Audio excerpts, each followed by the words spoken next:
It was actually probably the happiest year of my life, that year of German occupation. For me, it was a very positive experience. It's a strange thing, because you see incredible suffering around you, and in fact, you're in considerable danger yourself. But you're 14 years old and you don't believe that it can actually touch you. You have a belief in yourself, your belief in your father. It's a very happy-making, exhilarating experience.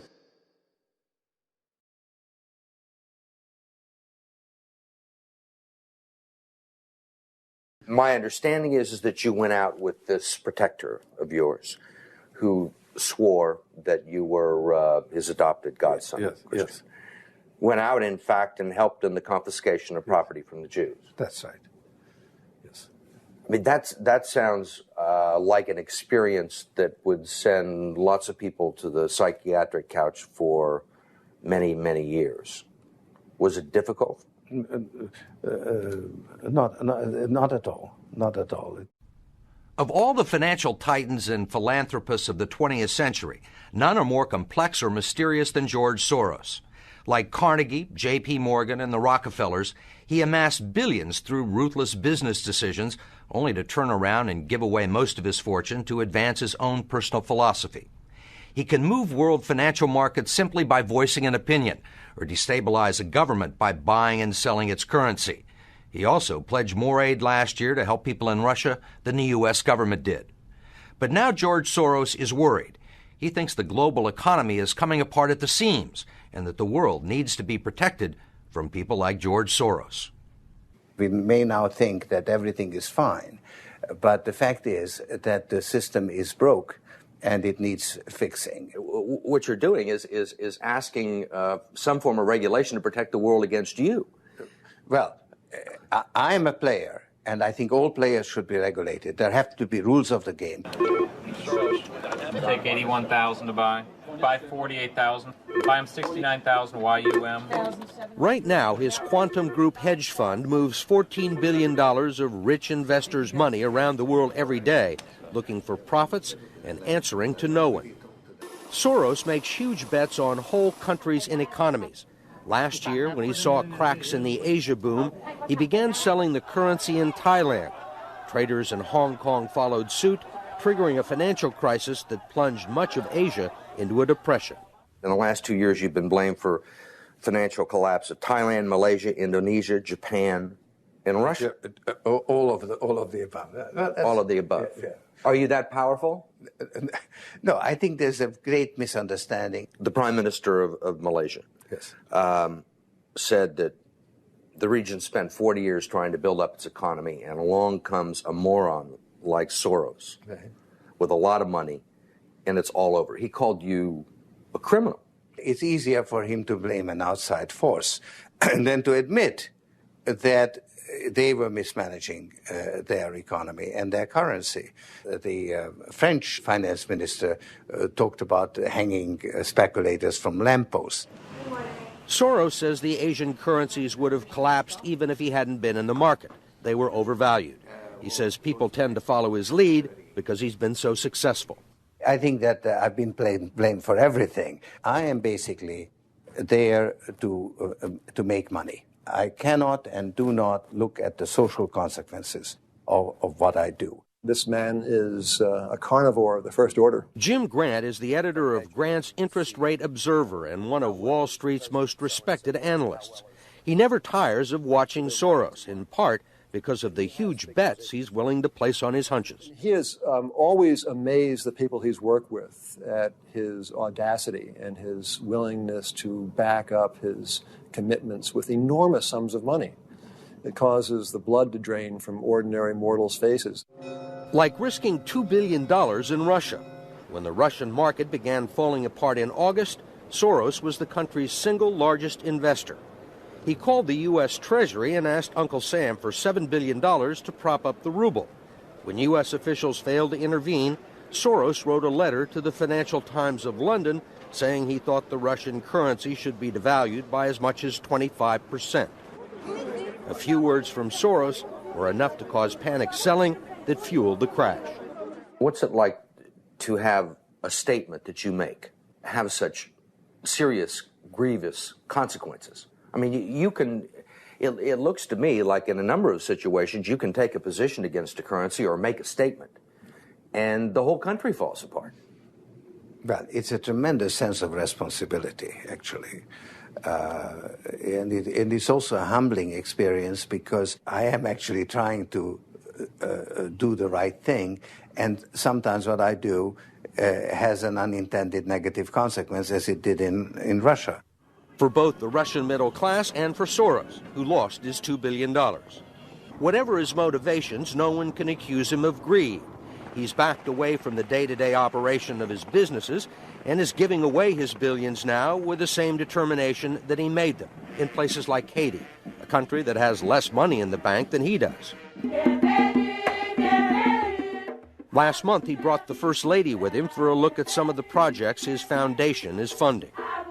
This is Mr. George Soros, and he's going to be helping the hospital. This year, Soros plans to give away almost $500 million around the world. In Bosnia, when the water supply to Sarajevo was cut off at the height of the siege, it was Soros who wrote a check to jury-rig a pipeline through an abandoned highway tunnel. $5 million up front can be more valuable than $50 million a year or two later. Ambassador Richard Holbrooke brokered the peace in Bosnia. At one point, after the Dayton peace agreements in Bosnia in 1995, for a considerable period of time, George had given more money to implement the peace agreements than the U.S. government had. He just could move that fast. In Russia, he pledged $100 million to help scientists who might otherwise have sold their expertise to bidders like Iran or Iraq. In Eastern Europe, he's educated a new generation. And in Ukraine, he spent millions retraining the old Soviet military. At the center of George Soros, there's an inherent contradiction. Which is? Which is, on one hand, you're the capitalist who does not care about the social consequences of his act, and on the other hand, you are a philanthropist who cares only about social consequences. How do you resolve the two? Recognizing that as a competitor, I've got to compete to win. As a human being, I am concerned about the society in which I live. Which George Soros am I talking to now? The amoral George Soros or the moral George Soros? It's one person. It's one person who at one time engages in amoral activities and at the rest of the time tries to be moral. To understand the complexities and contradictions in his personality, you have to go back to the very beginning, to Budapest, where George Soros was born 68 years ago to parents who were wealthy, well-educated, and Jewish.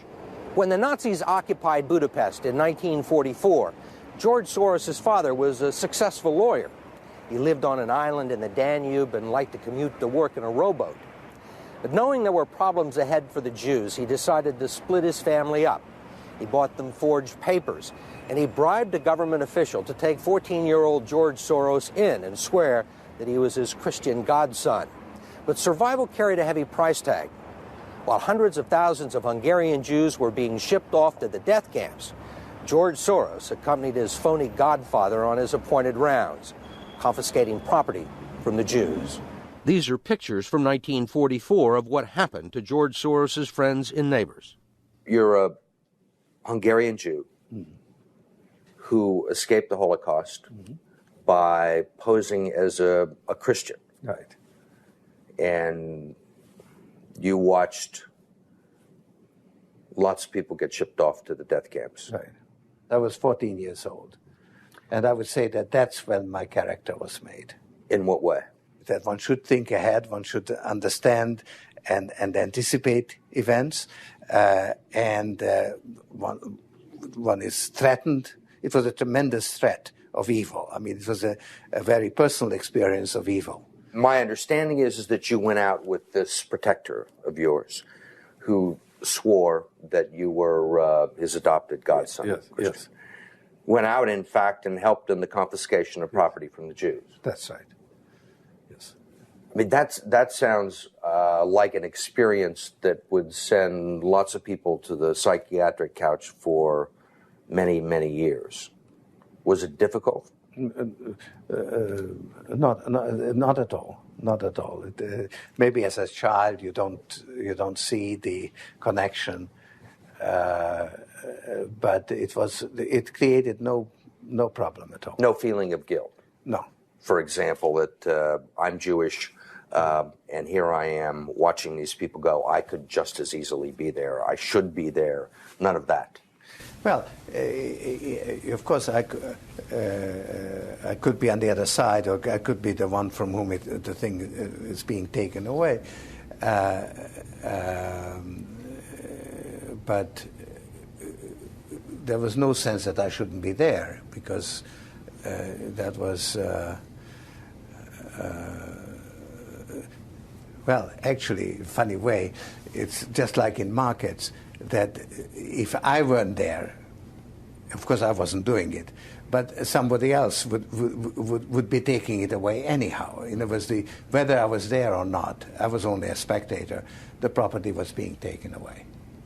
So I had no role in taking away that property.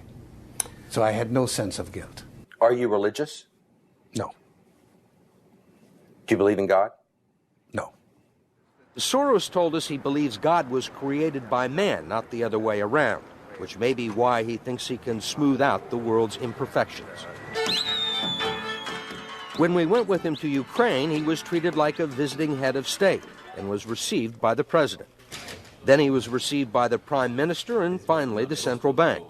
20% in cash. They even allowed him to look at the books and asked him for advice. Lots of people want George Soros' advice. Most recently, South African President Nelson Mandela. Actually, President Mandela asked me, how could South Africa protect itself against speculators like you? And I told him, I wrote him a memo, trying to give him the best advice I could, how to reduce the exposure of South Africa to speculative attack. That's the old stop me before I kill again approach, right? Well, you're telling this is what you can do to stop me. Whether I or somebody else does whatever is happening in the markets, it really doesn't make any difference to the outcome. I don't feel guilty because I'm engaged in an amoral activity which is not meant to have anything to do with guilt. Part of the reason he is so rich is that the Soros hedge funds operate offshore in the Netherlands Antilles to avoid scrutiny by the Securities and Exchange Commission. So even while Soros tells Congress and the Treasury that hedge funds must be regulated to stop the global crisis, he's avoiding the rules. Why is it that Americans can't invest in the quantum fund? It's an offshore fund. Why is that? Because the fund is not registered with the Securities and Exchange Commission.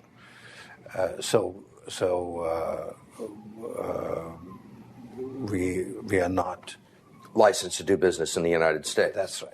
Because? Because we are not registered with the Securities and Exchange Commission. Because we find it more convenient to operate without it. So in some ways it's to escape regulation. Yeah, that's right. But you've been sitting here talking about the need for regulation. Yes, and whatever regulations are imposed, we will obey. We already conform to everything.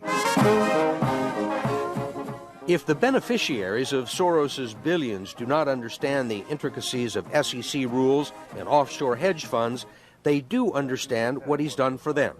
The president of Haiti is reading his new book, The Crisis of Global Capitalism, and so is President Clinton. Will all the attention spoil George Soros? George Soros, in a way, is Donald Trump without the humility.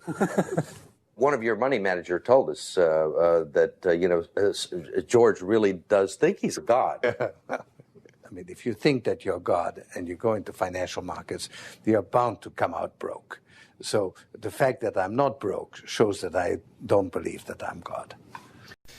Welcome to the Glenn Beck program. America, tonight I ask you to watch this program with an open mind. I ask you to put your partisan differences aside and really listen, and then do your own homework. Don't take my word for it. Research yourself. This is far too important. The topic tonight and tomorrow night, George Soros, There are things that are happening in this country that don't make sense. Van Jones said something that bothered me over the summer. I mean, he said a lot of things over the years that have bothered me, but one comment in particular over the summer stuck with me, and it was this. You handle the top down, but it's also bottom up and inside out. Top down, bottom up, and inside out. So now your challenge as you leave here, our challenge, is to take care of that bottom up part and that inside out part, the heart part. That bothered me because I know who this guy is. He's a communist revolutionary, a guy who pined for the days of Stalin. The Iron Curtain went down. Something's wrong there. Well, it really bothered me until recently when I started looking into all the George Soros connections and the size and the scope of his reach. And let me tell you something. I said to you, read up on George Soros. There's plenty of ways to read about him. These are all books about George Soros, many of them written by him. So there's no shortage of information, and read them. Read them. The comment doesn't bother me anymore. I understand what it means. And that's why that comment now frightens me. And I will put it into perspective tonight and tomorrow. Pull back the curtain and reveal what that actually means. And it will terrify you.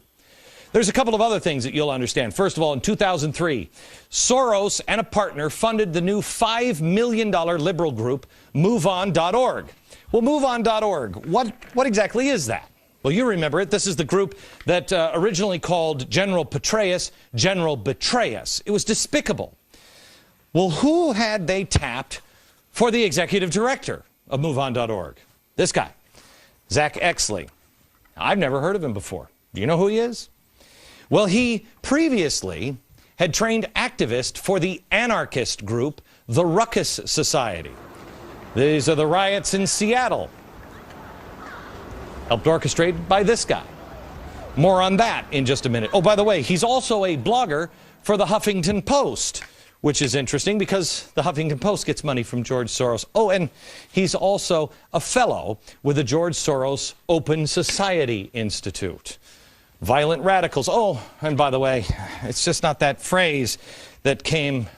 George Soros has been following him as he originally funded the Ella Baker Society, or the Center for Human Rights. And then, of course, he was on the Apollo Alliance. And then when he got fired from the White House, he went to Center for American Progress, which is also funded by George Soros. Radicals. Radicals. Oh, the Open Society Institute, in case you don't know what this is, don't worry, you will in the next couple of days. The Open Society Institute is George Soros' most important group. It is really spectacular. It is his philanthropist arm. This is where he looks for Mother Teresa to give out his precious money. And boy, did he find Mother Teresa. Well, not exactly. He found, to head this organization, the founder of the violent activist group SDS, Students for a Democratic Society. You don't know what they did in the 60s? You will. One string, $425 million every single year. The strings that are being pulled by the puppet master.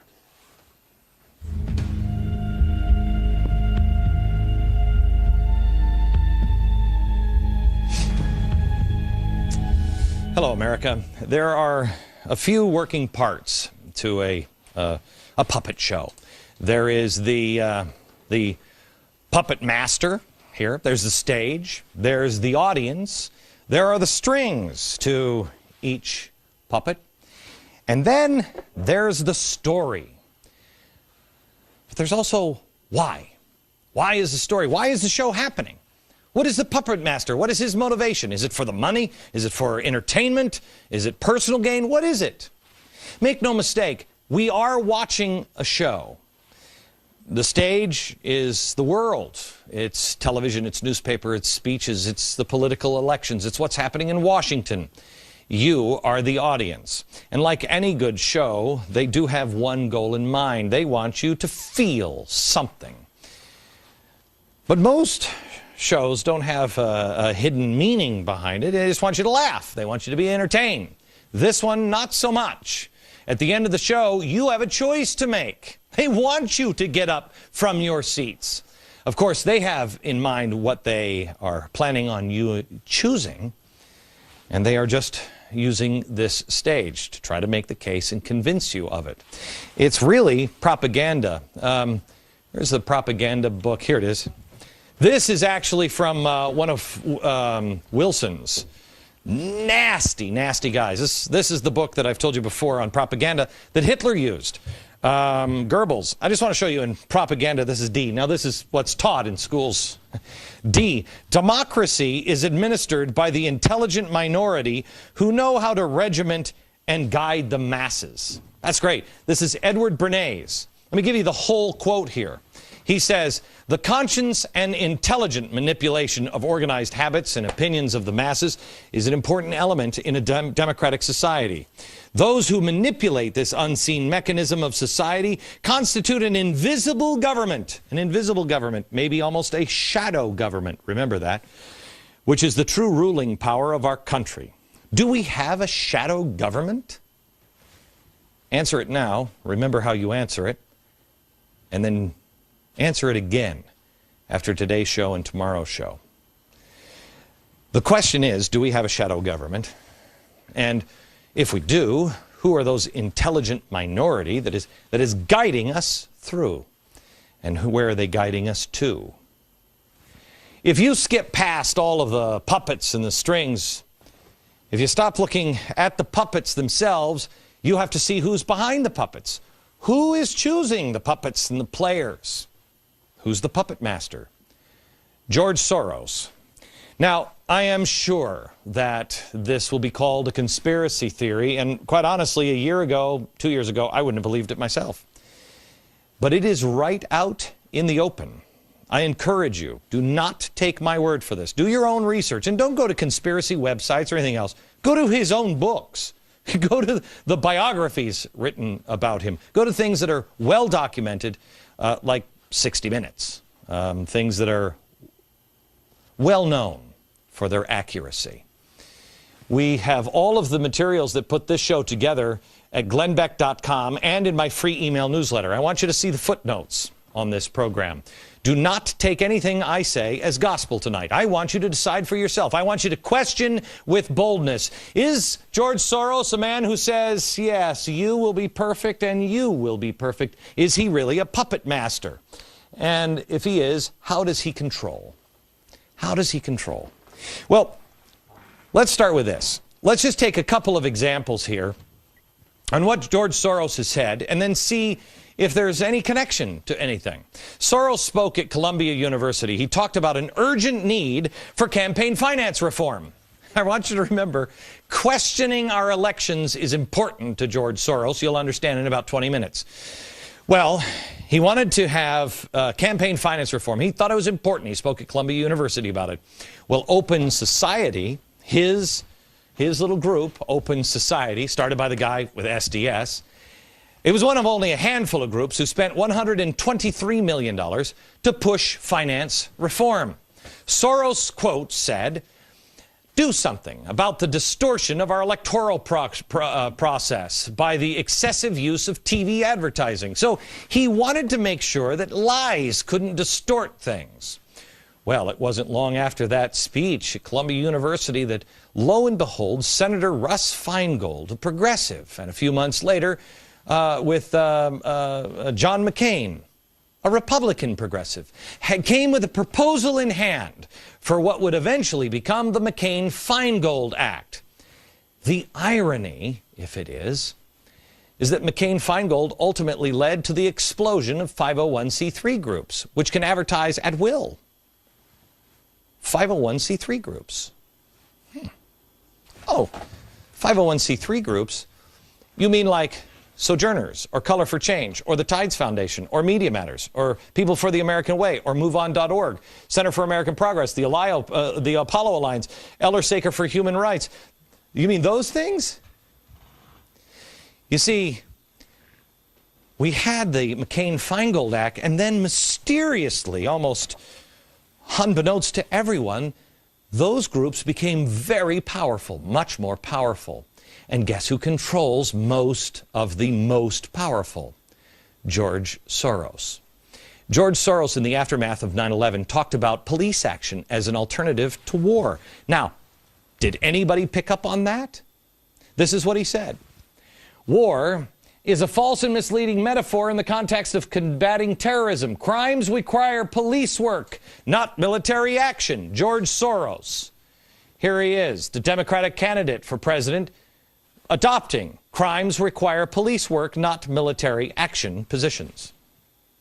What we've learned is that the war on terror is much more of an intelligence operation and a law enforcement operation. The war on terror is far less of a military operation and far more of an intelligence-gathering law enforcement operation. And that's what we have now in our office. Starts with George Soros. Days after President Obama was elected, George Soros again set the agenda.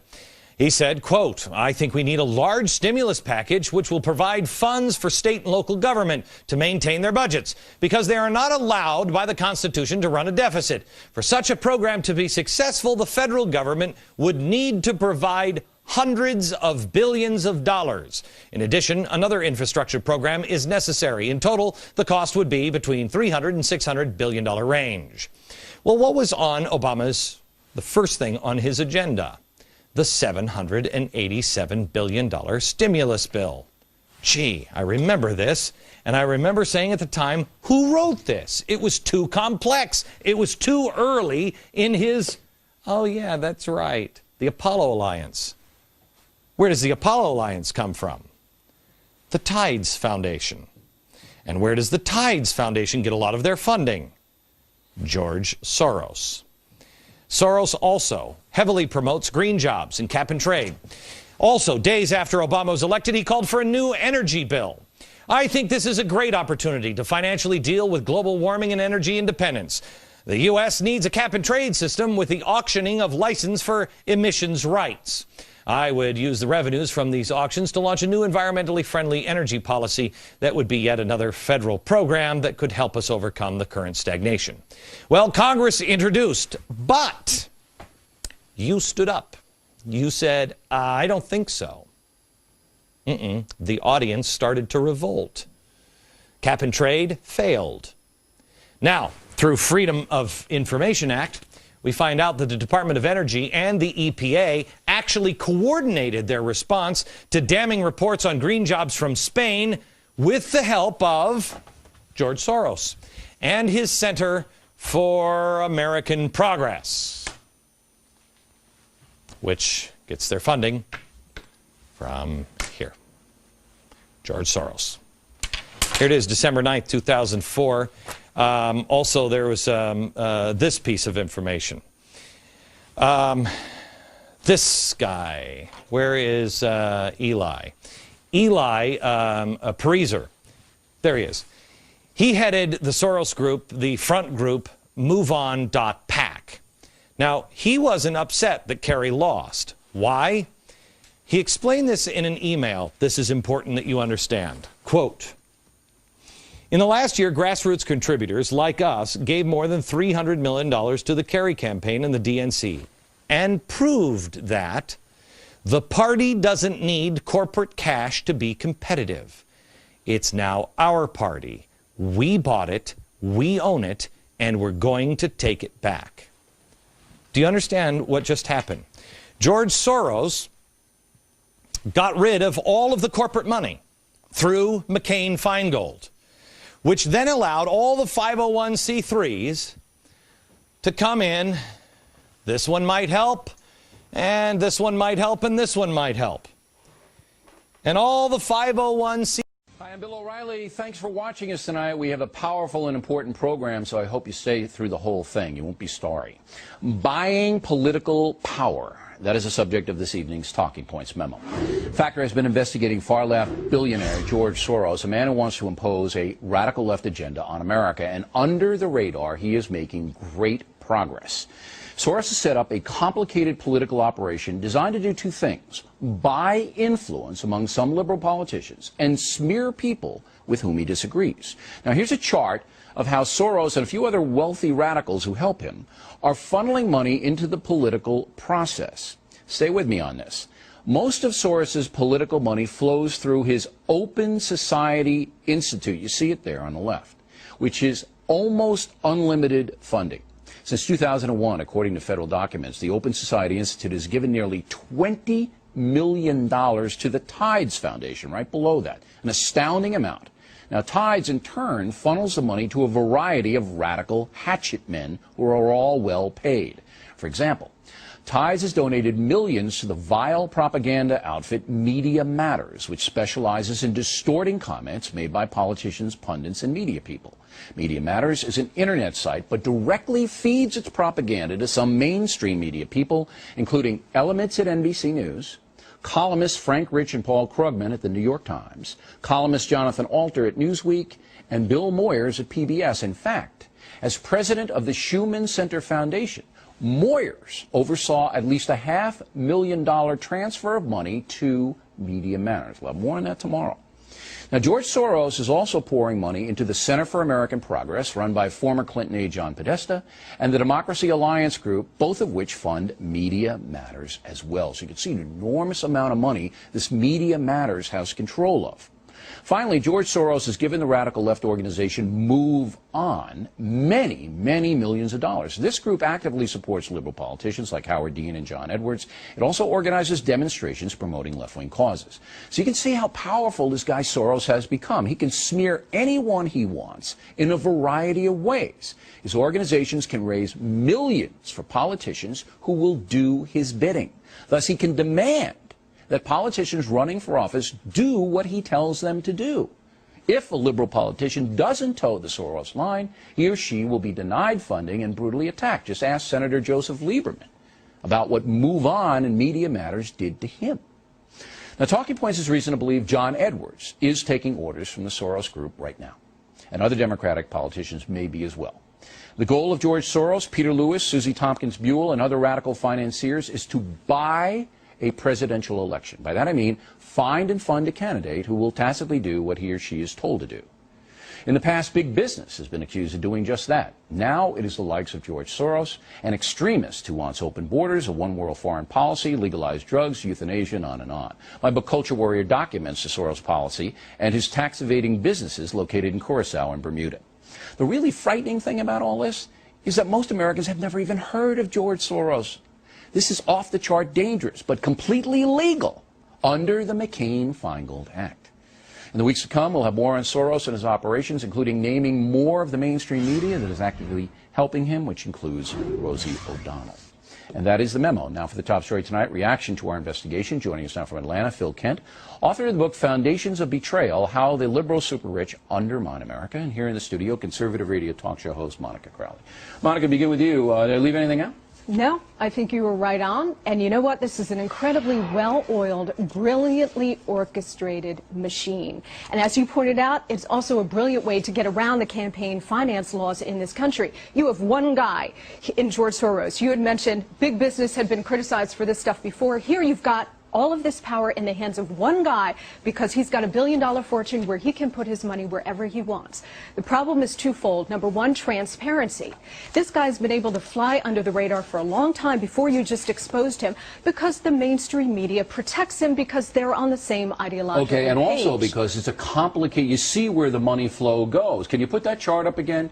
Because it goes through 3 or 4 places before it gets to the intended source. Exactly, but you know, this is a web, but it's not a particularly tangled web because, as you pointed out in this chart, you can trace it back 2 or 3 organizations away from George Soros. He's not even making an attempt to keep his fingerprints off of this. And the other point too, Bill, is accountability. So you have transparency, okay, which he's trying to obfuscate with this kind of web, but also accountability. So he can finance websites like you mentioned, Media Matters, other organizations that will go out there and smear right-wing politicians, smear right-wing pundits and commentators and so on, and there's no accountability because it's floating out there on the web. But we live in a thing of freedom of speech. Now, Mr. Kent, you know, you got to admire Soros for coming up with this organization. I mean, you know, he's made billions by doing this in business, by being in Curacao and Bermuda and France, where he was convicted of a felony.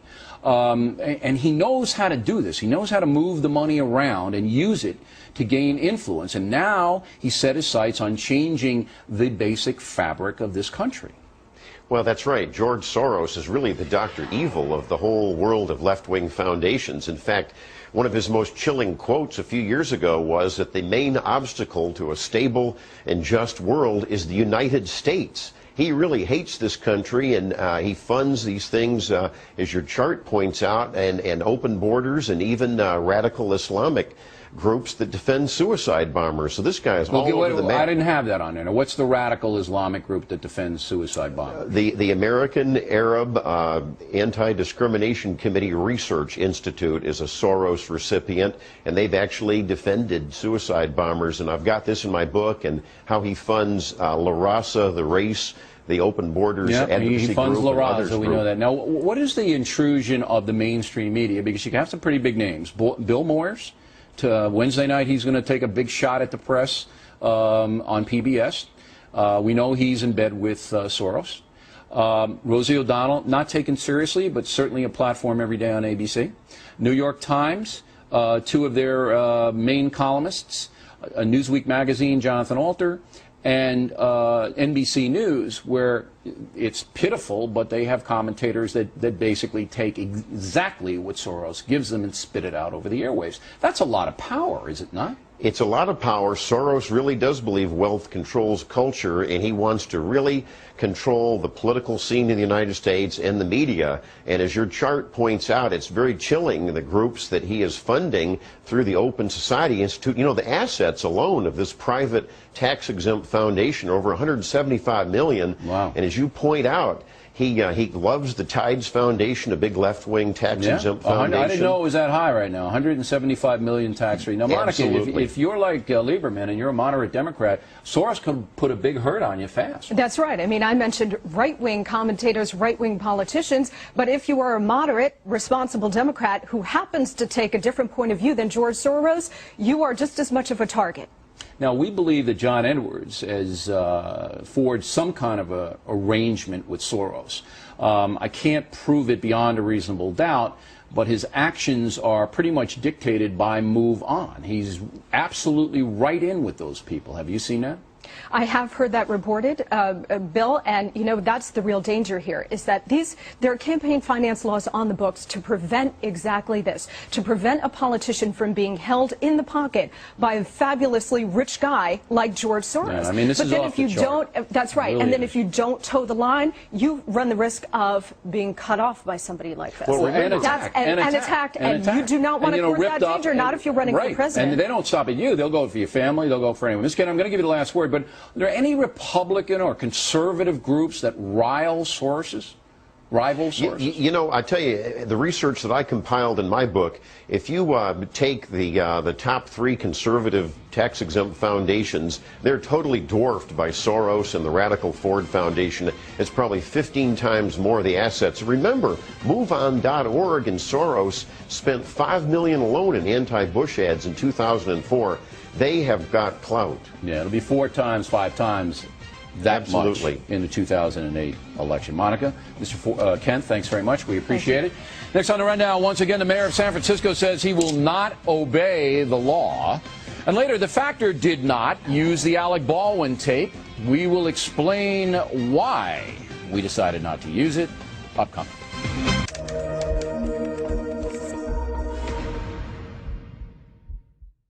We will make America great again.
But nearly half of your financial sector donations appear to come from just two wealthy financiers, George Soros and Donald Sussman, for a total of about $10 million. Move on, and Soros have given almost 90% of their funding to Hillary. Now, they're giving about 10% to Sanders to have some control in case he beats her. But they're all in, basically, 90% for her. So that's confirmation. So this is a big deal, folks. I think everybody in the country has now heard about these violent protests in Chicago, which are being blamed on supporters of Bernie Sanders. Alex, this is a false flag. These demonstrators are flying under a false banner. They are not Sanders supporters by and large. This is an operation directed by supporters of Hillary Clinton, paid for by George Soros and Move On, by David Brock at Media Matters from America, also funded by Soros, and also by the reclusive billionaire Jonathan Lewis. We have a right to speak. I mean, we are law-abiding people. We're people that work very hard. We're people that have built this country and made this country great. And we're all together, and we want to get along with everybody. But when they have organized, professionally staged wise guys, we've got to fight back. We've got to fight back. How long have you been friends with George Soros? I don't know. I've known him for, I suppose, since he was trying to help the Balkans after the Bosnian War. Can you do me a favor and put that back? Give me right in. Hey, that's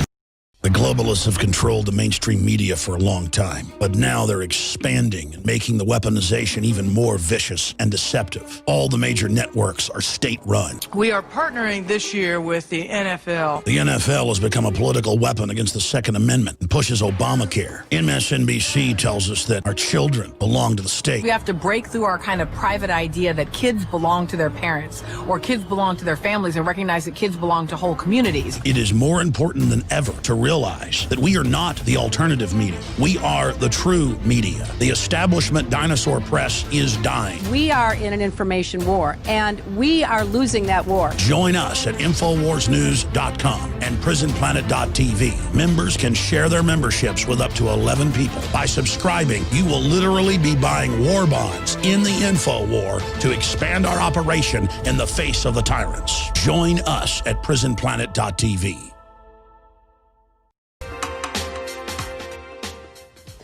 George Soros is the world's most famous investor and speculator. It was his fund that earned in excess of $1 billion when he bet against the British pound in 1992. But he is more than just a money manager with one of the best track records in history. He is also a noted philanthropist whose gifts include a fund to prevent Russian nuclear scientists from selling their knowledge to a donation to help the children of war-torn Bosnia. Through his Open Society Fund, he has set up foundations throughout Eastern Europe with the hope of assisting those countries towards more free and democratic societies. It is a pleasure to have him back at this table for more conversation because there's a new book called Soros on Soros, Staying Ahead of the Curve, which is a reflection of his philosophy about business, his philosophy about philanthropy, and his philosophy about an open society on the basis of some interviews done with him by Byron Wayne of Morgan Stanley. Welcome back. Let me first talk about the Eastern Europe. Sure. Give me your report card on what you think both your own foundations have been able to accomplish and how the political and economic situation is there in terms of Poland and Hungary and Czechoslovakia. Well, it's very mixed. I think that a great opportunity to move that whole region towards what I call open societies has been missed. And there's now, in many places, a tendency to develop some new form of totalitarian regimes. Well, totalitarian is too strong a word, but authoritarian regimes based on nationalist ideology in combination with newly emerging business interests. And that is the sort of classic recipe for fascism.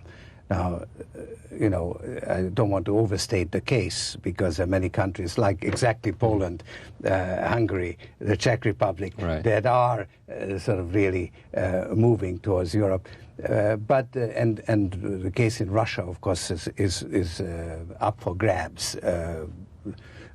It's very much a struggle which way it's going to go.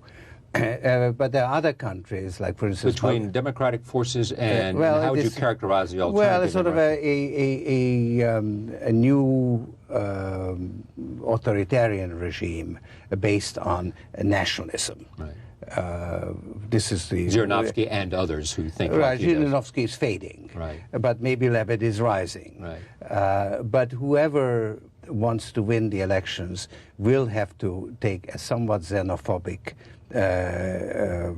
anti-Western point of view, because people have been very disappointed by the changes which have occurred. Well, in fact, Bill Safar, in a column today in the New York Times, pointed out that Boris Yeltsin, in order to win re-election, may become very strongly anti-Western, both the convention, both NATO as well as the conventional arms agreement. When Yeltsin went to Poland the first time, he quite agreed to Poland joining NATO, and then his advisor said, "No, you can't let that go." And of course, the objections on Bosnia are very largely, you know, playing to the domestic audience, to the ethnic community who's a domestic force in Russian politics. Although, frankly, people in Russia don't give a damn about Bosnia. I mean, this is just grandstanding. It's not a real issue in Russia.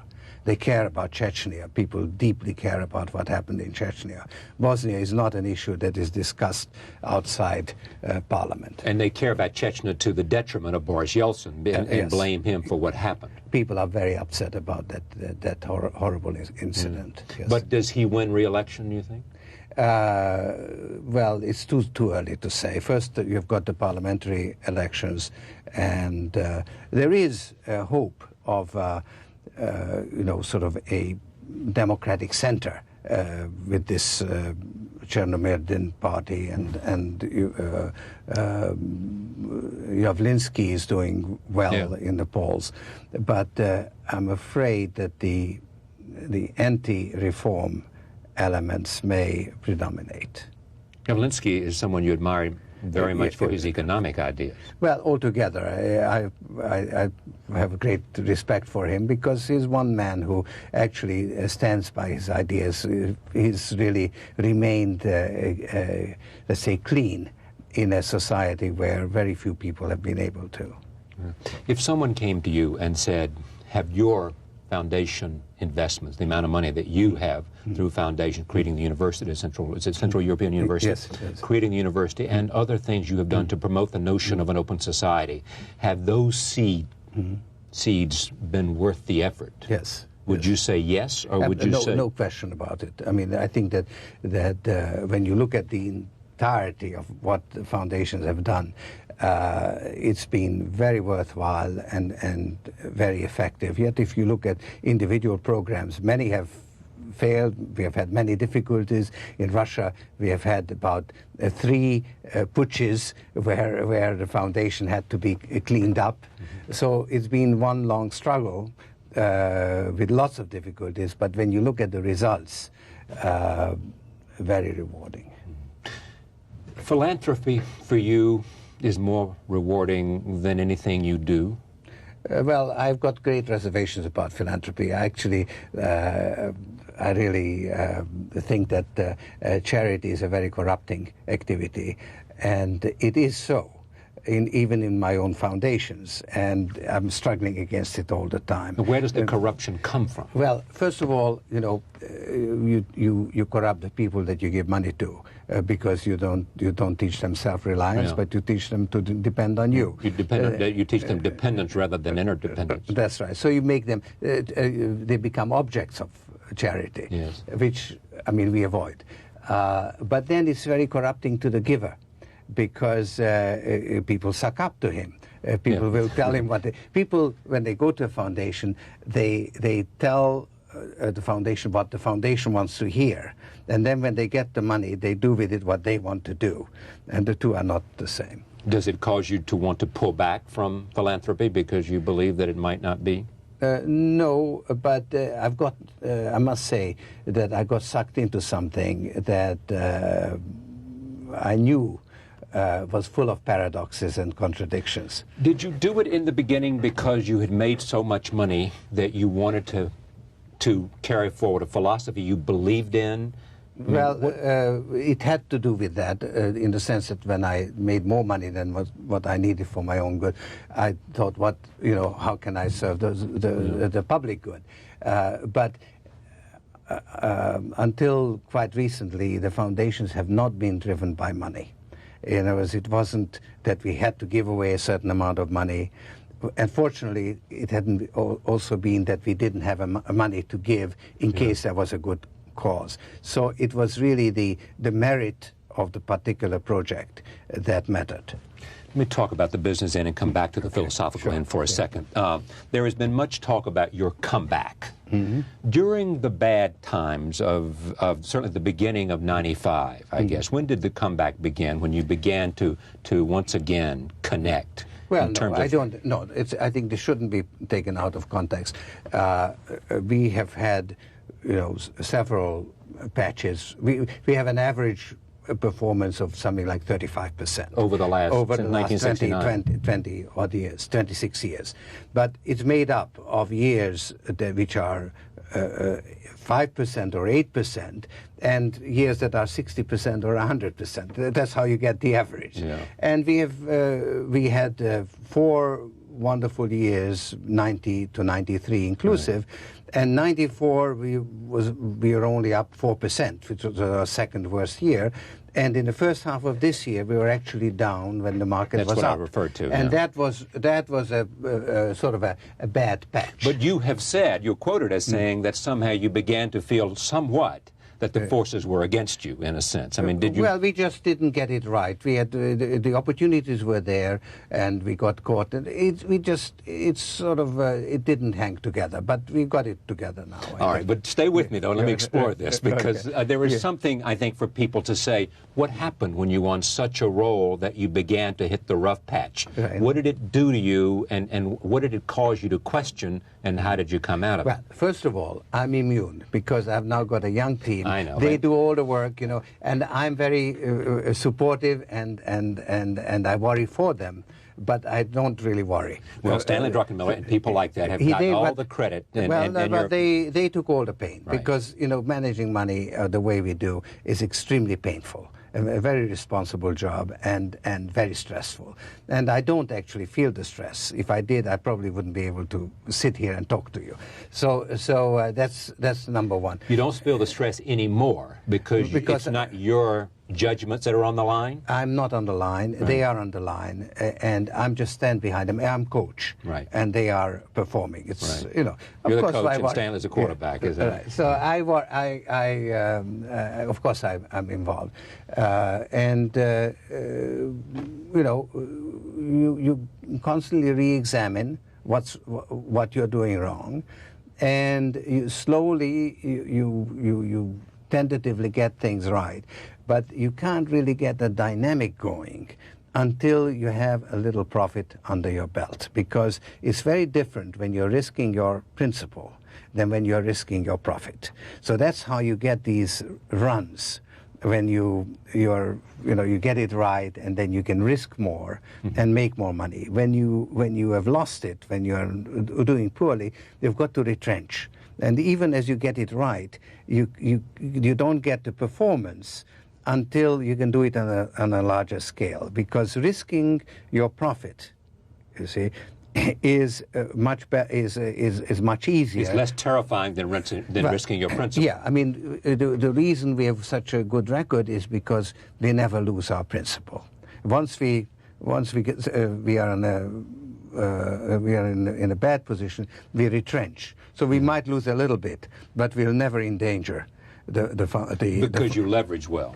That's right. We deleverage when we are not making money. You stop leveraging. I assume that's what deleveraging means. Yeah. But in the sterling coup, which would not coup, in the investment there, where you captured the attention of the world and certainly the Bank of England. Right. Did you put $10 billion at risk or not? Yes. Now, was that all profit or was that principal? Well, it was our principal, but it was not all at risk, because the most we could have lost would have been, let's say, 2-3%, because there was no. It was a high reward, low risk bet. Right. In other words, if it had gone wrong, we would have had the transaction cost of undoing it. Right. Whereas if we got it right, we made something like 15-20%. So we did put all our equity at risk, but it wasn't, it wasn't really very much of an risking 10 billion. You were risking a billion or less, even less. Even less. No, even substantially less. Yeah. We made a billion, but we made more than a billion actually. But we could have lost a few hundred million, which would have been perfectly acceptable. 1995. I want to move past business, but stay with me for a second. In 1995, the beginning of '95, when you began to, it was a rough patch. Did you change your ideas about macro investing and looking at everything at that time? Did you call into question any part of your philosophy about investing or your practices over the previous 25 years? Not the philosophy, not the approach, but every one of our position was very much re-examined. Yeah. And actually one of the things we did was to focus more on individual stocks, and not just the macro, because the macro is one bet. You see, whereas if you select particular stocks, you have a thesis concerning an industry or a company, then you have, let's say, a division of risk, so you can do a little more. Yeah. When your philosophy about equity investments when looking at a company has to do with management, has to do with. Right now it does, because this is an era of high capitalism, if you like, where the interests of the shareholders rule supreme, and managements pay a lot of attention to the interests of the shareholders. And if you can and that's the change you find, that there's much more of a sensitivity to shareholders and return to shareholders than been in the past. That is correct. And therefore, if you can identify managements which are changing their attitude, or where there's a change of management, you can be very well rewarded. Yeah. You say this is a golden age of capitalism. It continues. Yes. What is it about where we are economically in the world, looking at it globally, that makes you optimistic about capitalism? Well, don't put words in your mouth. No, please don't, because I'm not so optimistic. In fact, I'm pretty sure that this golden age is not going to last forever, because it's built on false foundations. We've had a similar period, let's say, at the end of the last century, and it didn't last. You had global markets. Money didn't move as fast as it's moving now, but it moved just as much. It was very similar to what we have today. In fact, it was more stable than what we have today, because first of all, you had the gold standard as opposed to the fluctuating currency system, which is much more unstable that we have now. And secondly, you had an imperial power, England, that was the main beneficiary of this global trading system, the City of London. And they were perfectly willing to send a gunboat or two to faraway places in order to, put down the native, keep the natives in place. To maintain the empire. That's right. We don't have that now, because the United States is the sole remaining superpower, but is not the main beneficiary of this global trading system. And therefore, we can't be the policeman of the world. We can't afford it. We don't want to be. And therefore, there is no policeman. And there's no imperial power. There is no balance of powers as you had during the Cold War, when you had these two superpowers sort of keeping each other in check. So you have a vacuum, a power vacuum. You have instability. And this is actually one of the main points I make in the book. This cannot last like this. We actually need an international security system. And the trouble is that the United Nations has failed just at a time when it would be most needed. Bosnia being one perfect example. Bosnia has been to the United Nations as Abyssinia was to the League of Nations in 1935. It showed that the League of Nations doesn't work. Proved its impotency. That's right. And this is an issue for us, particularly for the United States, because we created the United Nations. It's our design. We are the leading power, but we say the United Nations failed. They failed. Yeah. It's us that have decided not to. For a number of reasons, including the fact that the rest of the world, and certainly the Western world, Japan and Europe, Bosnia being one small example, is looking to us for leadership. Yes. Is that just a failure of this administration or failure of a mindset in America about our role in the world? I think it's a bipartisan issue. Right. I think that the Republicans have to make up their minds whether they want to support the United Nations or not. I think that, and if they don't, what role are we going to play in the world? Stay with me on that. In terms of Bosnia and what the Clinton administration has done, are you supportive because of your concern for what's happened to the children of Sarajevo? Look, I think that we did finally.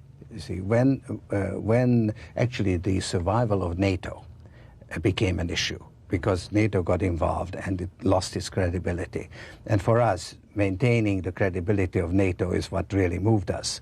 And also to help Clinton in his re-election campaign, because I think strong in foreign policy. Yeah, because there was a great weakness there, so he had to do something. Well, it just once we took action, it seems to have an effect. I mean, it has moved the situation dramatically. Now, unfortunately, it happened too late, and while it is beneficial in the sense of bringing the end much closer, the damage that has been done, it cannot be undone, and we must really recognize this as a terrible failure and learn from it, because basically what we have done has been to allow the ethnic principle, the principle of ethnic cleansing, to prevail. And whether it's practiced by the Serbs or the Croatians, or well, actually, the real victor in this situation is Croatia, which has become a nation state with less than 2% Serb population, and there's been 180,000 Serbs that have been expelled from Croatia. Now, with little opprobrium from the world. Yes, and I think that that is an issue. I think that it cannot be undone now. I think it's a fact. But what kind of Croatia you're going to have is very important, and this is what we have to pay attention to. But let me come back to the United States and what we might do. The United States, you think, began to say we have to do something different in order to rescue NATO. Right. Which was clearly ineffectual and being called into question. And we're now talking about NATO expansion. Yes. What can be done now, in a sense, not with respect to Bosnia, but about the future of NATO? What has to happen? And has the United States, by these actions, in a sense, recreated well, it has saved a military arrangement that has no mission like it had in the Cold War? You're putting your finger on it, because I think it has saved NATO, but the mission of NATO, what is it supposed to do, remains unclear. Is it directed at Russia? That means we want to turn Russia into an enemy. Right. So I think that the mission of NATO has to be redefined. And what might it be? I think that that they ought to stand to protect open societies, basically, and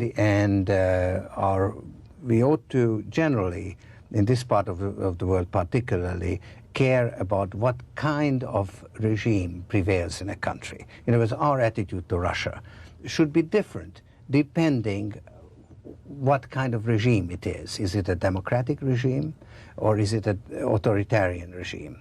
It's not, Russia in this geopolitical chess board, that... Well, but let me take that along. So let's assume it shifts to a totalitarian regime. Right. And moves away from any kind of democratic regime. Right. How should our posture towards that regime be different? Well, I think that our posture should be different before it shifts there. In other words, in order to promote one area or the other, one direction or the other. That's right. I mean, we had an incredible opportunity to help that part of the world to move towards democracy. That opportunity is now greatly restricted because it's now, we are 5-6 years into the revolution. So again, you can't go back in time. But still, we could learn from the mistakes we made in the last 5 years and still work towards strengthening democracy in that part of the world. Was it difficult for you, because of your own experience in that area, to, over that period of years from the fall of communism and the fall of the wall and the decline of those regimes, to sit back and see opportunity and not watch, because I don't think the administrations, whether it was Bush or Clinton, seemed to know exactly what to do, and secondly, to know that they had the will of the people to do it in terms of investment? Well, you see, I didn't sit. I actually threw everything I have into it, and I'm very satisfied having done it. I would have liked to influence policy, and I tried. I tried to get to Bush before he met Gorbachev in Malta, which I thought was the last time really to change the direction from the outside. I was unable to do that. So I think that I've succeeded in everything, not everything, but in most of the things that I could do on my own. And I failed in influencing the policy. But today, Strobe Talbot is the principal, the Deputy Secretary of State, is the principal architect of our policy towards Russia. Yes? Yes, yes. You have, he listens to you. He does. He does. So you have influence on the part of the principal policymaker, not only towards Russia, but towards Eastern Europe. Yes. Right? No, I do now have access. No question. We actually work together. The country where I'm most engaged and we are really working together is Ukraine. Yes. Because there was a chance to change the direction. The country was sinking, it was disintegrating, it was failing. And a new president was elected, and for the first time, the West, under American leadership, had the wisdom to say, we will invest $4 billion if there is a reform program. So that, and now Ukraine has changed. Now, it's early days, it's very tough. I'm very engaged on working on it, and we have good working relations with the American government, with the international institutions. And I'm hopeful, finally, in this one case, we are doing the right thing as much as one can from the outside. When asked, is your opinion also that we ought to push forward with NATO expansion regardless of what the Russian government says? I think that the issue is, the question is raised the wrong way. Let Europe admit Poland and Hungary to the European Union. Security will take care of itself. Let us have a constructive policy towards Russia, and Russia will not object. So your idea is forget NATO, let them come into some other kind of economic arrangement or security arrangement rather than NATO, because it is NATO that inflames the Russians or causes at least their paranoia. There's a saying that war is an extension of politics. Right. I say let's concentrate on politics and not war. I mean, it's a failure of politics when we come to war. So let's deal with the political and economic situation in those countries. That puts you at odds, I think, with Henry Kissinger, who is one of the people who endorse your book. We could have a very good debate, because we do have a difference of opinion. Yes. All right. Let me come back to the world economic situation. You believe that you're bearish on the economic future of France and Germany. Bearish. No, I'm concerned. I'm concerned about the trend towards European disintegration. Yeah. That is to say, you have a disequilibrium situation after the reunification of Germany. And first there was an attempt to accelerate the integration. It peaked in the Maastricht Treaty. It failed in the process of ratifying that treaty, and now we are in a period of disintegration, and that I think is very harmful, because it puts us right back where we were in the interwar period. Nation states with different interests clashing. You mean between World War I and World War II? Yes. Right. And so this is now disturbing disintegration of the European Union. But you have said you're bearish on the economies of France and Germany. I read that over the weekend in the Washington Post. No, I'm bearish on the French stock market because Germany has a sort of set very stringent conditions on budget reductions. Insisted that France has to meet the criteria of the Maastricht Treaty in order to have a common currency. France is lagging, and there's now a confrontation shaping up between the independent central bank in France and the government. And I think that there's going to be a government crisis, and I don't think that Juppé might not survive. What do you think of Chirac so far? I admired his stand on Bosnia. Yes. I think he showed some leadership. It's a new. And how about nuclear testing? That I think was. I think a mistake. Yeah. I think it should have been avoided. I'm told he had some influence on Clinton's thinking about Bosnia.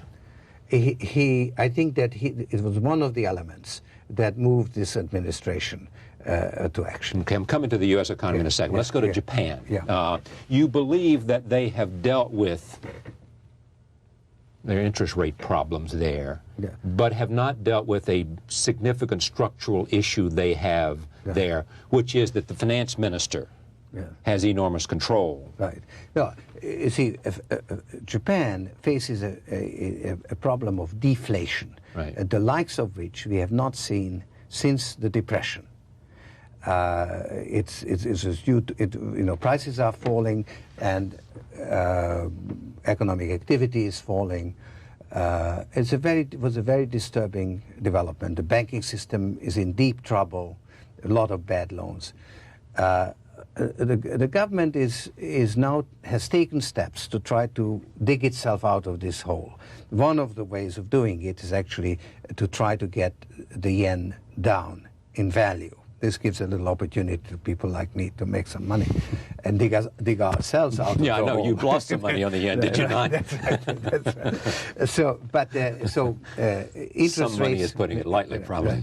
Interest rates have been reduced practically to 0.5%. Right.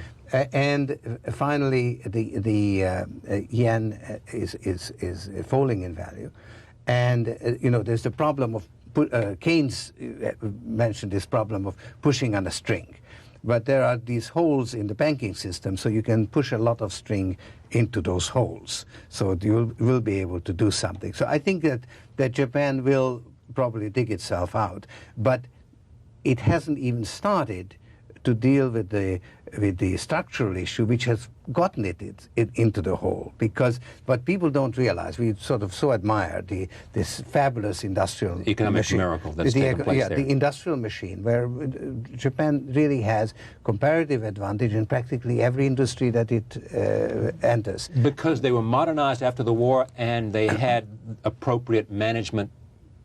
Yeah, I think it's a lot. It has a lot to do with mentality. Right, that's what I want to say. Really sort of a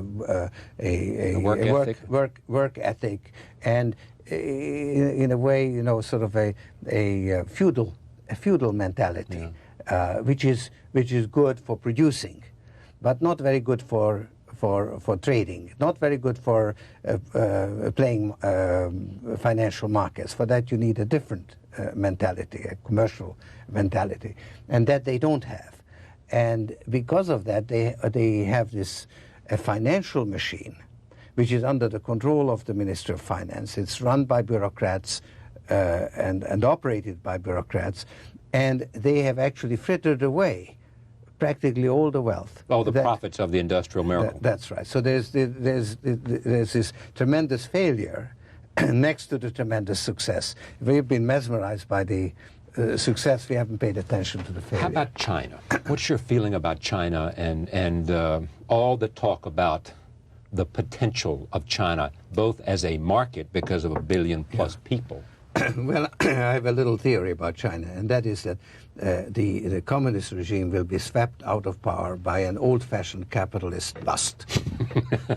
What do you mean? Well, because basically the regime has lost the mandate of heaven, so as they call it, namely the trust of the people, and is now tolerated because it delivers economic advance. Right. And it does it because by it's opened itself up to capitalist. Yeah, it attracts foreign investment, Right. which is the engine driving the.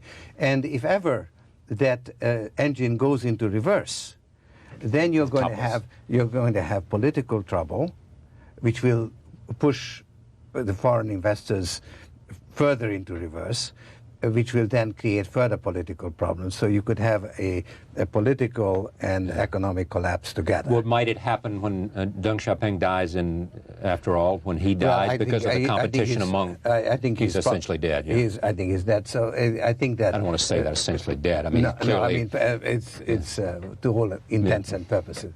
So I don't know how. I'm not sufficiently close to it to be able to have a more concrete sense of it. But that's an interesting idea, that because that if the economic force brought by capitalism should falter, that's right, then it's the only thing that's propping up this regime, because they have no political viability. They would say, I suspect, yeah, we do. We have an army, and that's how we maintain our power, and that's how we stay in power. That is true. That is true. You know, so we don't need any other kind of power. Yes, but I think that power, as Mao Zedong said, you know, power comes at the end of a gun barrel.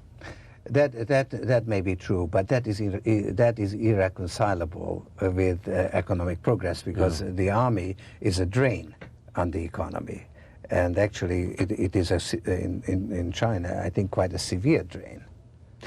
When also, I mean, the notion is, I mean, someone said to me the other day, you know, the reason that they want to sell, although they've canceled the contract of selling to the Iranians, was because so many of the people there's so much corruption at the upper levels who are taking advantage of those economic profits. Well, you know, and that corruption might become exposed. The second generation of the sons are the new entrepreneurs. Yeah, of course, it's the same in Russia.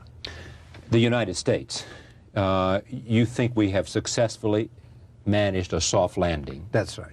You know, and the future, therefore... I think that our economy is in very good shape. Inflation is under control? Inflation is under control. The economy is not going into any kind of a recession. It's not overheating. There's a lot of increase in productivity. I think that this whole technological revolution, the information revolution, incidentally, it means that our cost of living index is out of whack. We have been overstating the cost of living, and if we reduce it, that would relieve the budget of the COLA, you know, and that cost I think, of living adjustment. Yes, right. and that I think has great, very bullish implications for the market. Now, until I read you had said that, I had no idea about this notion that inflation is 1% less. Yes. You know, is this widely discussed or thought about, or is this simply an argument that you have? No. It is. It has been a commission, and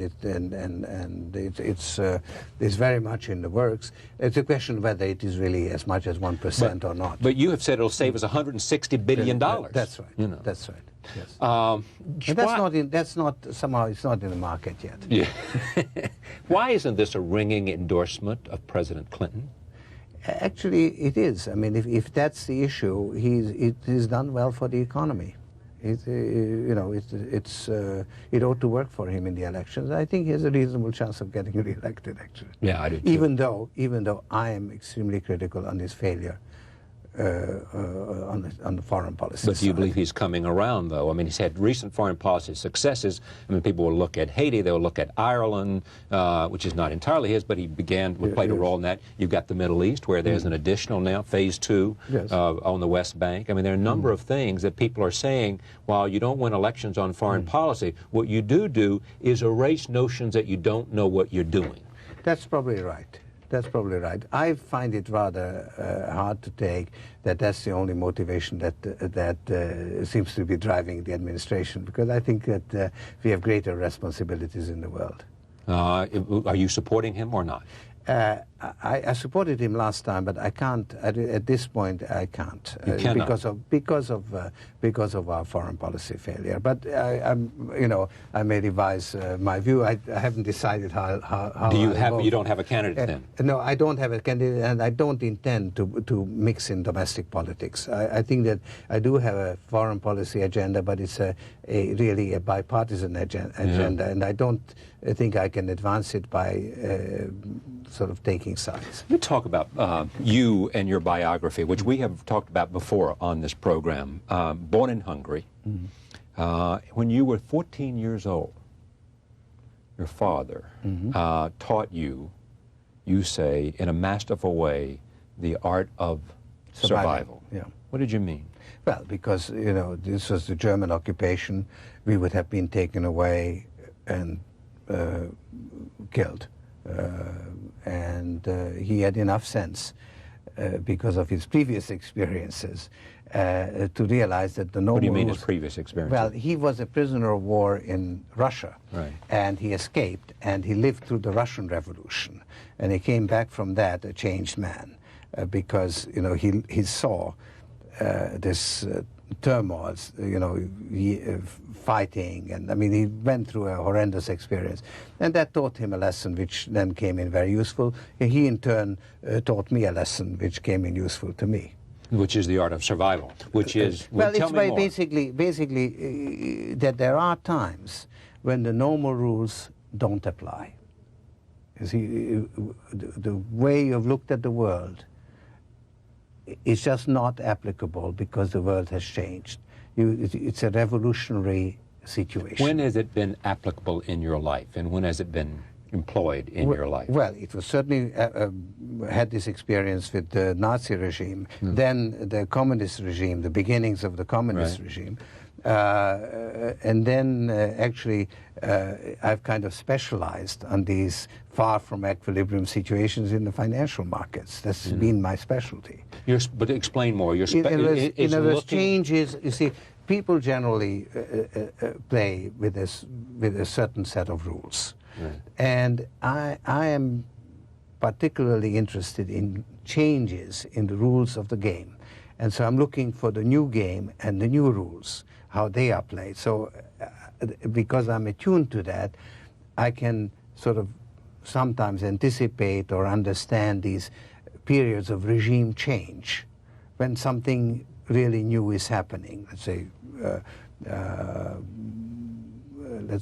anything to do with technology, let's say internet is something really revolutionary. It's something probably comparable to the invention of printing, and is happening currently. Now that changes a lot of things in technology stocks. And was that the reason for the investors' enthusiasm for Netscape? That's right. That's right. No, that may be, of course, an exuberance, but still, that is far from equilibrium. That's a revolutionary change. The internet, in your judgment, the World Wide Web, is as important as the printing press. Yes, I think it will change, the way we do many things. Not just, I mean, the way we do research, the way we do our shopping, the way we communicate with people. To a large extent, I think it will replace television because it will replace the newspapers, because we'll probably get the information sort of collated for us. Yes. So I mean, it's too difficult to anticipate. But do you have a clear vision? No, I don't have a clear vision. I just have a vision that there's some. You know that there's a moment of change. I have a chaotic vision, not a clear vision.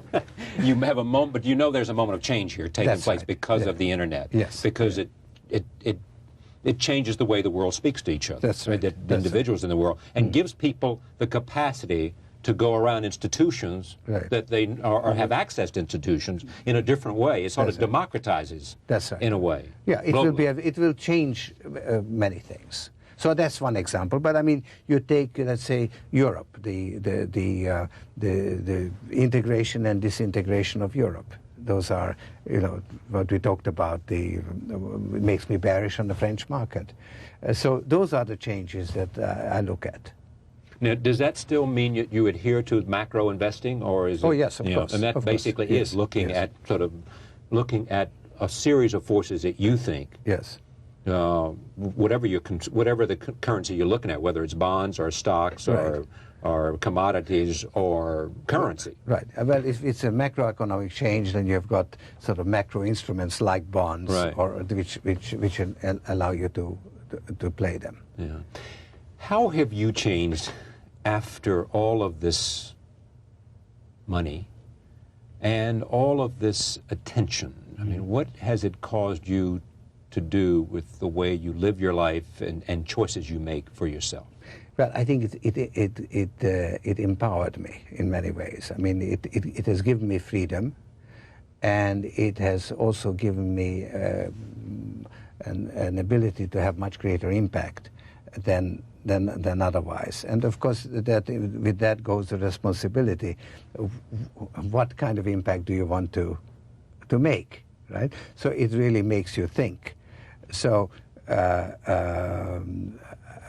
I've become, let's say, a more effective person, but now I've become also a more reflective person, because my own life has changed, and I need to think things through again. And actually, the book is an attempt to do so. But this is thinking out loud in terms of questions about who you are and the philosophy.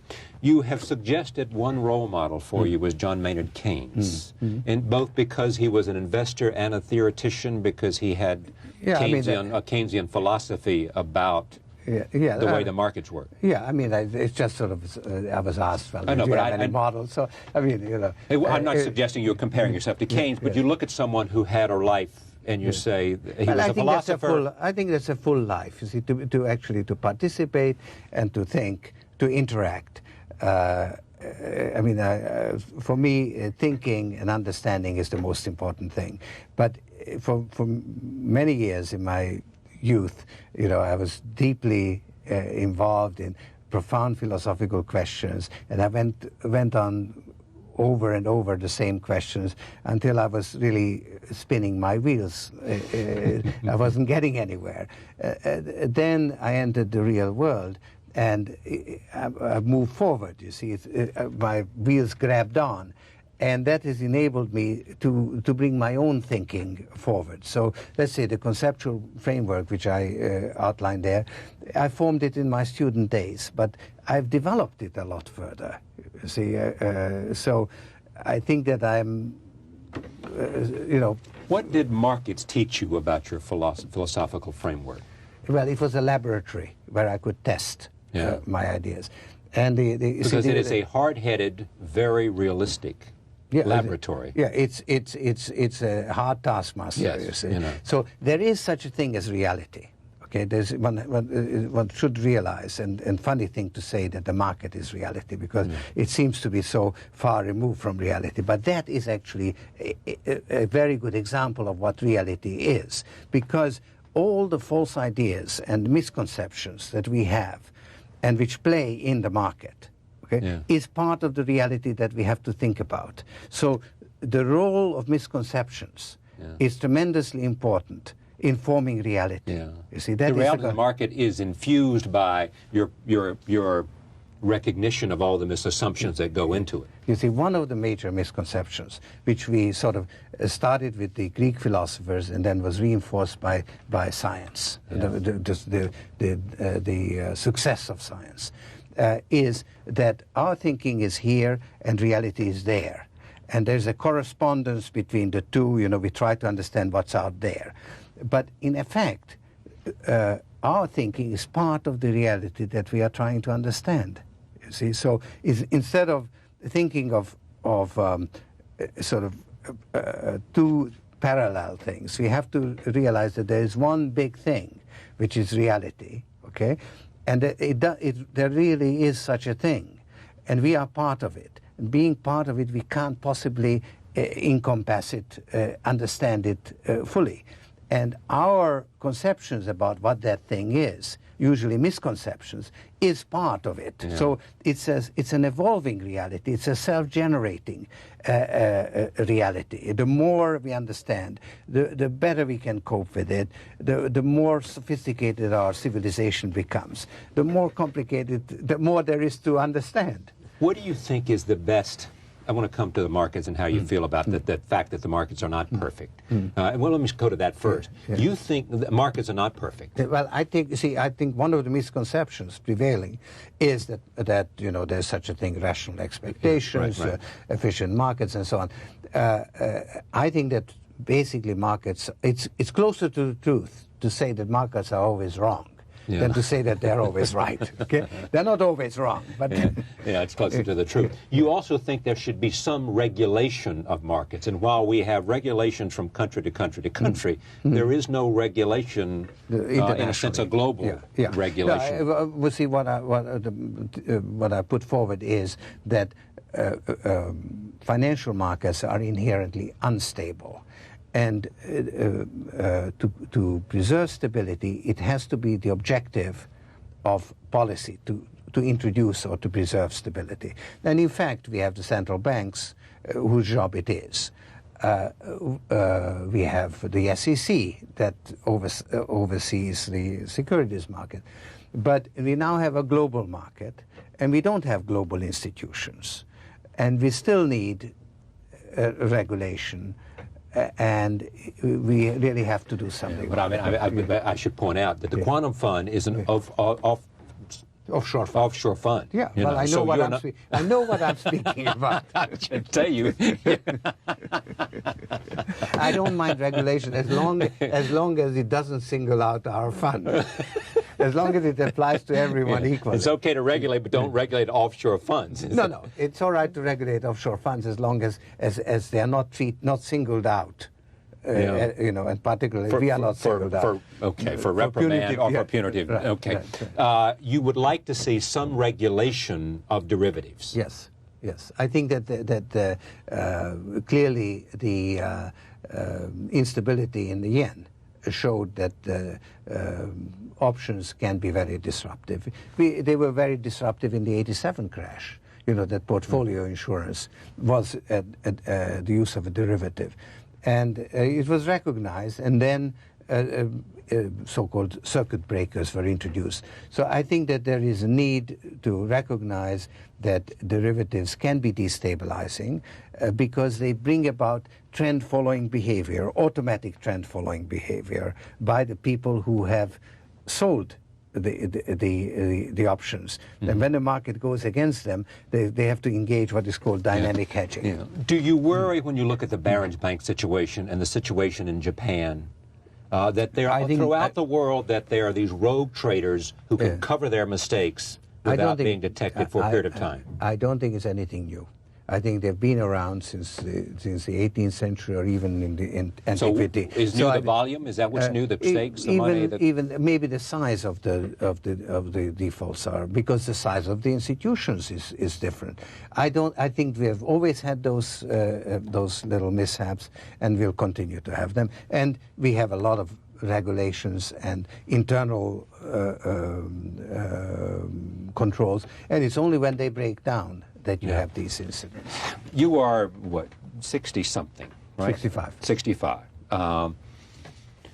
What do you want to do with the rest of your life? What is it that you hope you can accomplish? Whether you live 30 years or 5. Yeah, you know, since I'm a believer in an open society, I think this is an open-ended question. You see, you may change tomorrow. No, what I mean is that I really don't know. I mean, I have a sense of direction, how far I can go. Maybe this is it. maybe I've just peaked right this minute. Yeah, well, but I mean, but what's the opposite side of it? I mean, what is the open-ended is in terms of what you think? You don't know the answer in terms of how whatever influences you can bring to bear. Yes, well, I really, you see, having engaged in a lot of action in the last 5 years, I'm now really entering a period of reflection. And I was focusing, let's say, on Eastern Europe. I now realize that there's something fundamentally flawed or missing in our open societies. There's like what? Well, there is a crisis of values and a lack of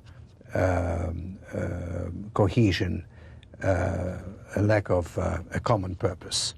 And people are groping for it in different ways. And I see the need for it, but I don't know the answer. You see, I don't know. For instance, I see this tremendous need for a stable security system. Mm-hmm. I really think that we will have an awful lot of wars and how about moral values? How about the notion of a sense of purpose? Yes, that is very much part of questions of liberty and freedom. Yes, I mean the question is, you see, you live in an open society. It means that we live in a global society, multicultural. What is it that we really believe in? You know, we have our values, the Japanese have theirs. Singapore tells us that Asian values are different from American values. There has to be something, you see, that unites us, something that we stand for. And I have this rather difficult notion that what unites us is that there is the recognition that our understanding of the world in which we live is imperfect. And we have to have respect for each other's opinions. That there is a reality, but there is a pluralism of values. And that pluralism is a good thing. Now, therefore, pluralism has to be the common value. Right. Now, how to get there? You see, we have it enshrined in our Constitution, freedom and so on. But it doesn't apply on a global scale. It only applies to our country. And it's said these things we hold self-evident. Well, it isn't self-evident. We somehow have to come to this conclusion. You see that freedom is worth preserving. That it needs to be preserved. That it won't survive without our willingness to fight for it, to make some sacrifices for it. So there has to be, let's say, a common ground for which we are willing to stand. To stand for. Soros on Soros, staying ahead of the curve, is a conversation between George Soros and Byron Wien of Morgan Stanley. I thank you, in which it talks about philosophy and business and politics. Thank you for joining us for this time. It's been a pleasure to have you here again.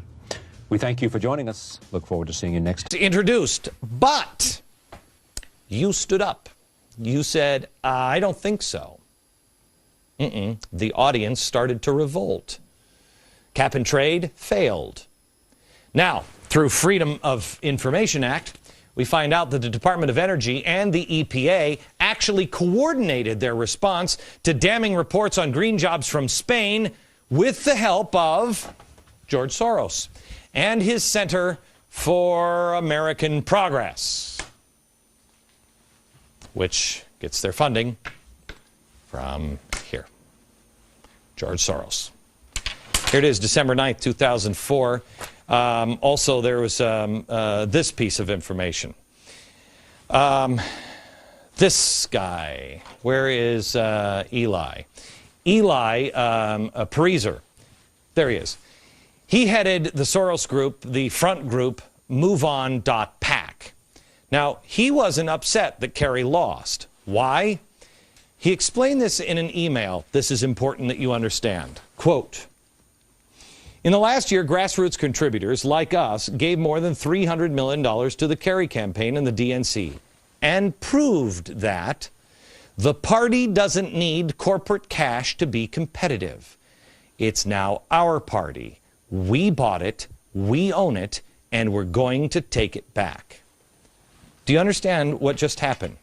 George Soros got rid of all of the corporate money through McCain-Feingold, which then allowed all the 501c3s to come in. This one might help, and this one might help, and this one might help. And all the 501c... No imperial power, there is no balance of powers as you had during the Cold War, when you had these two superpowers sort of keeping each other in check. So you have a vacuum, a power vacuum. You have instability. And this is actually one of the main points I make in the book.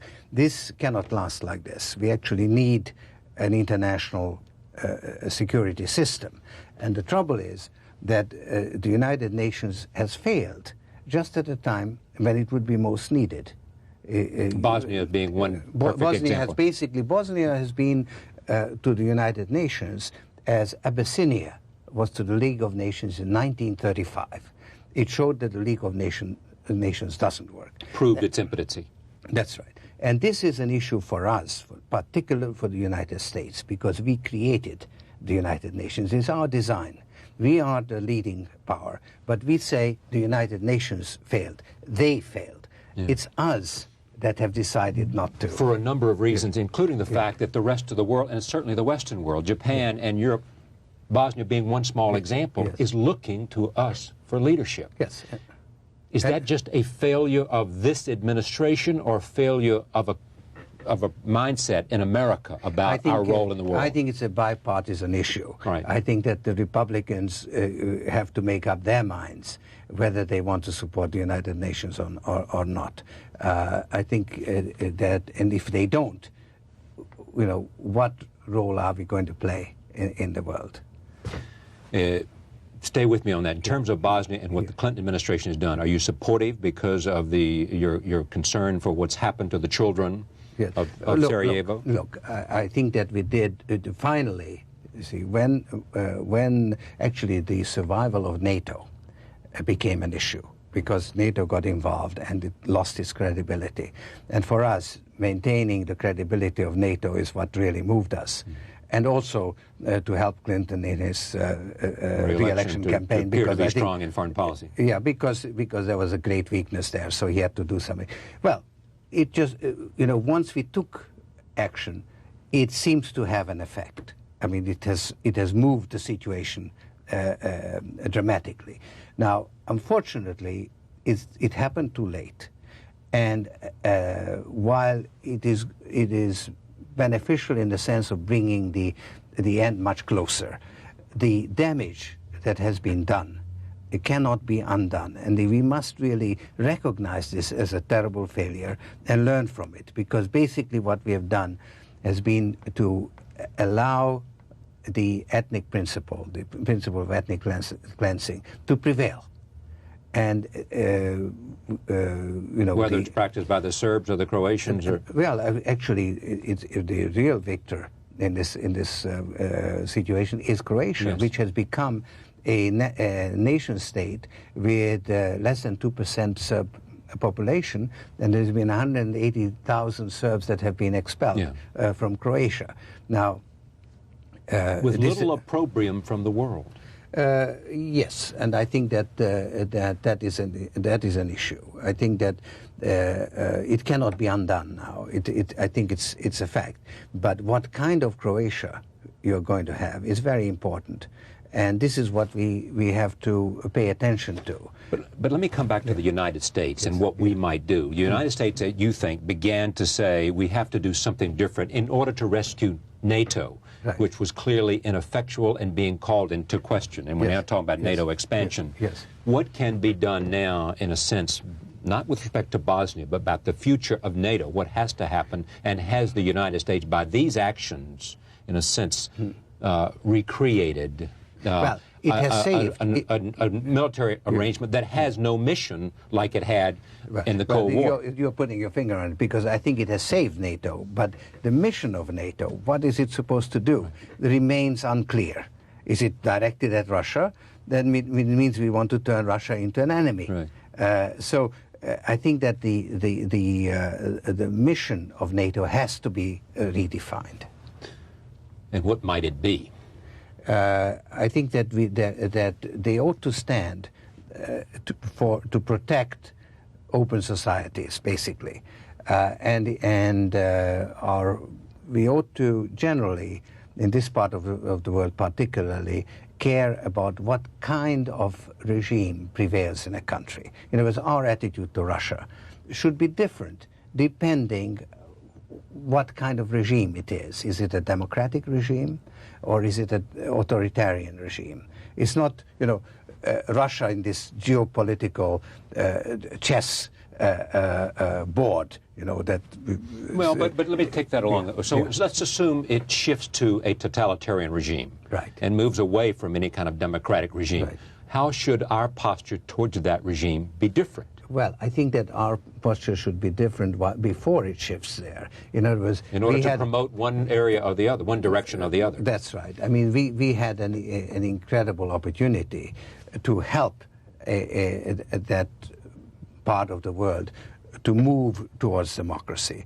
That opportunity is now greatly restricted because we are 5-6 years into the revolution. So again, you can't go back in time. But still, we could learn from the mistakes we made in the last 5 years and still work towards strengthening democracy in that part of the world. Was it difficult for you, because of your own experience in that area, to, over that period of years from the fall of communism and the fall of the wall and the decline of those regimes, to sit back and see opportunity and not watch, because I don't think the administrations, whether it was Bush or Clinton, seemed to know exactly what to do, and secondly, to know that they had the will of the people to do it in terms of investment? Well, you see, I didn't sit. I actually threw everything I had into it, and I'm very satisfied having done it.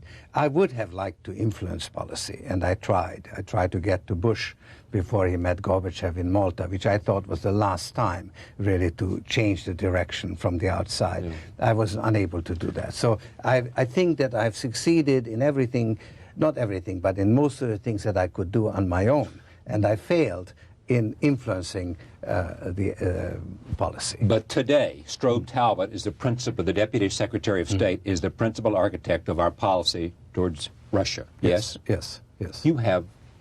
He listens to you. He does. So you have influence on the part of the principal policymaker, not only towards Russia, but towards Eastern Europe. Yes. Right? No, I do now have access. No question. We actually work together. The country where I'm most engaged and we are really working together is Ukraine. Yes. Because there was a chance to change the direction. The country was sinking, it was disintegrating, it was failing. And a new president was elected, and for the first time, the West, under American leadership, had the wisdom to say, we will invest $4 billion if there is a reform program. So that, and now Ukraine has changed. Now, it's early days, it's very tough. I'm very engaged on working on it, and we have good working relations with the American government, with the international institutions. And I'm hopeful. Finally, in this one case, we are doing the right thing as much as one can from the outside. When asked, is your opinion also that we ought to push forward with NATO expansion regardless of what the Russian government says? I think that the